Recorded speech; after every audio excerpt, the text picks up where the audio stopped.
দর্শক, ফেনীর বন্যা পরিস্থিতির খবর জানব সহকর্মী তোফায়েল আহমেদ নিলয়ের কাছে।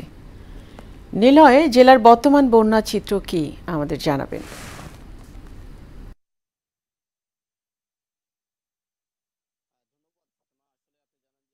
ফেনীতে ভয়াবহ বন্যার আজ 11তম দিন। এই 11তম দিনেও আমরা দেখেছি আসলে ফেনী শহরের অধিকাংশ ইউনিয়নে আসলে ওয়ার্ড এবং কি বিভিন্ন ইউনিয়নে এবং দাগনভূঞা এবং সোনাগাজী উপজেলাও বেশ কিছু এলাকায় এখনো পানি রয়েছে।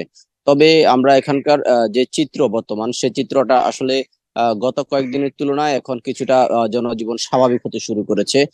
আমরা এখানকার যে প্রাণী সম্পদ দপ্তর, কৃষি অধিদপ্তর এবং কি মৎস্য অধিদপ্তর সহ সড়ক ও জনপদের যে সকল আসলে ক্ষতি দপ্তরগুলো রয়েছে, এইসব দপ্তরগুলো থেকে আসলে অনেক তথ্য আমরা পেয়েছি।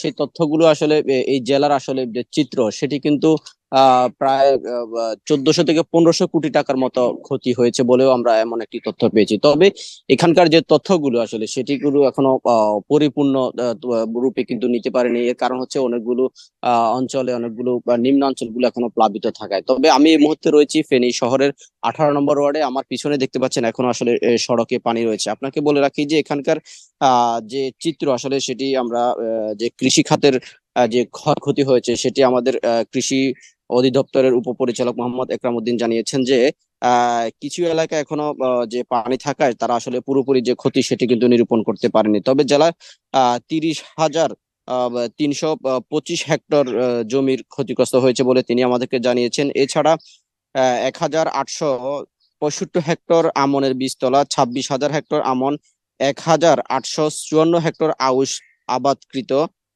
525 হেক্টর শরৎকালীন সবজি সহ প্রায় এই এই কৃষি খাতে আহ 451 কোটি টাকার মতো ক্ষতি হয়েছে বলে কিন্তু তিনি আমাদেরকে জানিয়েছেন। তবে এছাড়া শুধু কৃষি খাতে নয়, মৎস্য খাতেও প্রায় 400 কোটি টাকার মতো ক্ষতি হয়েছে এবং কি প্রাণী সম্পদ দপ্তরে কিন্তু ব্যাপক ক্ষতি হয়েছে বলে আমাদেরকে জানিয়েছেন। তো এই ছিল আমার কাছে বন্যার সর্বশেষ তথ্য ফেনী থেকে। নিলয়, আপনাকে ধন্যবাদ।